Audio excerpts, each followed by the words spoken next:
We can use also this tube. This is the beginning of a 3-year story. It's about research into nanotechnology. A consortium of 15 scientists are beginning to develop a new kind of chemistry. Their story will be unfolded before you, the viewer, as week by week, month by month, they post their video diaries on this website. The idea is this.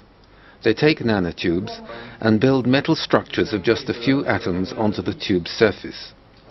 A nanoscale metal knob on a nanoscale tube, nano squared. We are in the realm of the smallest structures it is possible to build.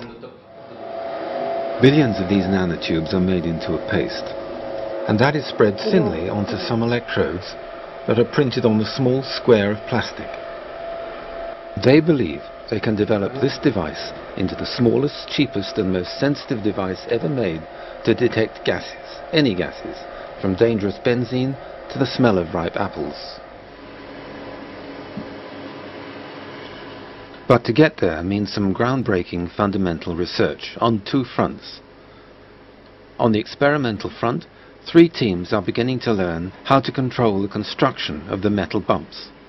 They're experimenting with plasmas to get the precise structure they want. On the theoretical front, there are 2 teams calculating from the most basic physics what these structures ought to do.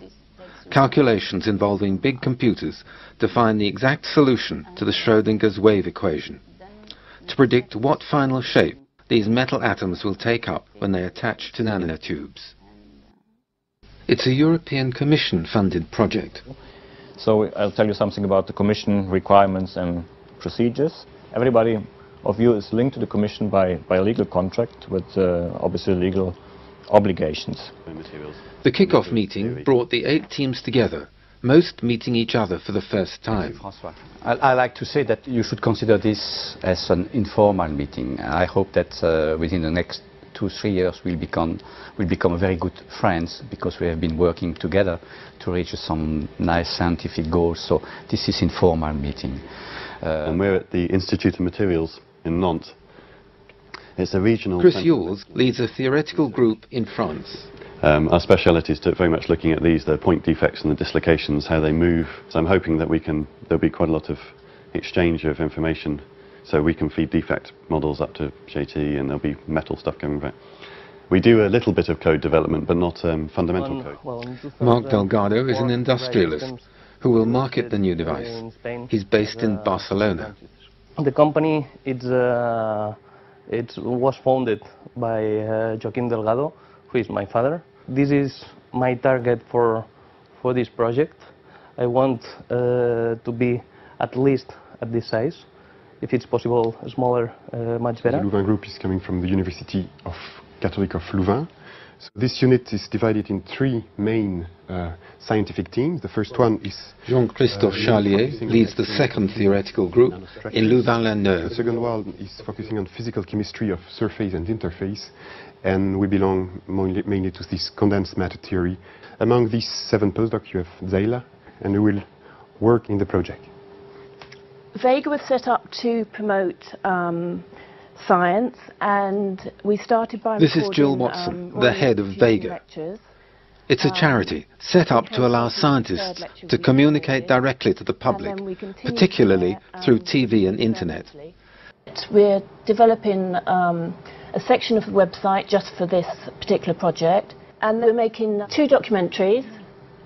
One at the beginning, so this is what we're doing this week. We're recording a bit about how you feel at the beginning of the project and what sort of ideas you've got and ambitions.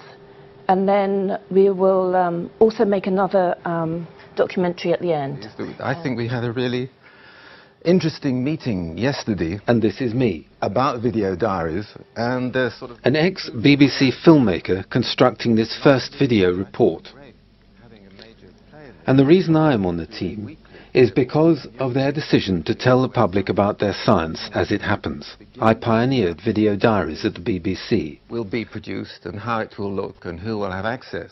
You'll see these people reporting their individual successes and failures by tuning in to the Vega website, along with the PhD students. This is the night before. a get-together to celebrate the winning of the research grant. And the groups have a chance to experiment with video cameras. Earlier in the afternoon, I gave them some video diary training. They will each have their own camera. They were excited by the idea, but somewhat apprehensive about the time it would take up. I think they are some of the most interesting people I've come across, but you'll be making your own mind up about them.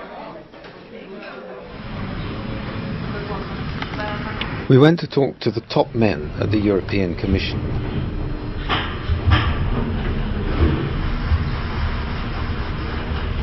I wanted them to get behind this web experiment in going public and commit themselves to it. One of the features of this project is to keep the public informed as it goes on. Well, this is a tremendous idea. Certainly all the recent projects that we've been funding the ones that have got through, have addressed this whole issue, if you like, of publicity, of public relations, of telling people what they're doing, because in the past there's been too much of a divide about the scientists on one side and the general public on the other, and this is no good for anybody. I think we've got to have proper dialogue. And one of the features of this project that appealed to the original evaluators was this regular updating, this communicating all the time. So I personally, and I'm sure the rest of the team, think this is a very excellent idea. More projects should do that. But soon it became a film day like nothing I had done before. It was like riding into town with a Magnificent Seven. The scientists decided they wanted to interview the men of power too. So tell us what you do about what is your background. Did you do a science degree? Yes, I did. Yes, my degree was in material science, and I did a PhD in material science in the University of Sussex, which is one of the British universities. Do you see yourself more like a policeman telling what is right, what is wrong, or more like a mother taking care of everyone being happy?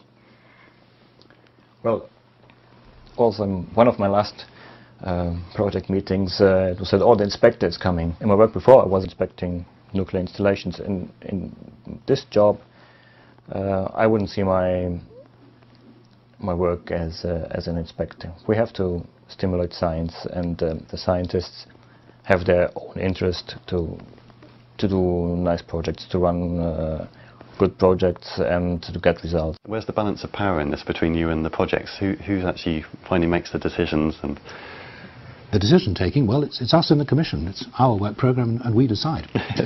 You put your stamp on it. Yeah. We do. We put our stamp on it. One of the stakeholders that we haven't really talked about is the public, and I wondered if you can envisage any way that the public can be more involved in all this decision making. I mean, is there any way that the public get a voice in this process? For the general public, it would be through their national representatives. It would be also possible through associations of industry or of small and medium enterprises where they are members of. So you film science people and doing science. What makes you start into that? They decided to interview me, to ask me what sort of person I was and what I was doing with the project. The project. Most of our experience here that you're looking at is making documentary films. But I'm quite sure there's something more interesting and more revolutionary and more important to do.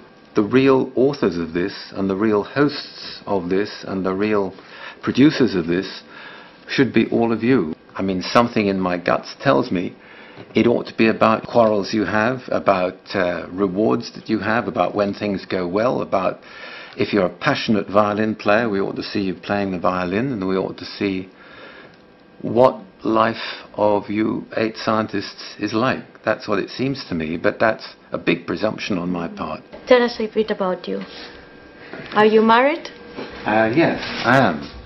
This is my first wife. I say first wife just to keep her on her toes. They're a bunch of enthusiastic young people, and they've been thrown together by the project. They're starting to find out about each other and hoping the sparks between them will lead to exciting new breakthroughs. They don't really know where the ride will take them, but there's bound to be friction and disappointments.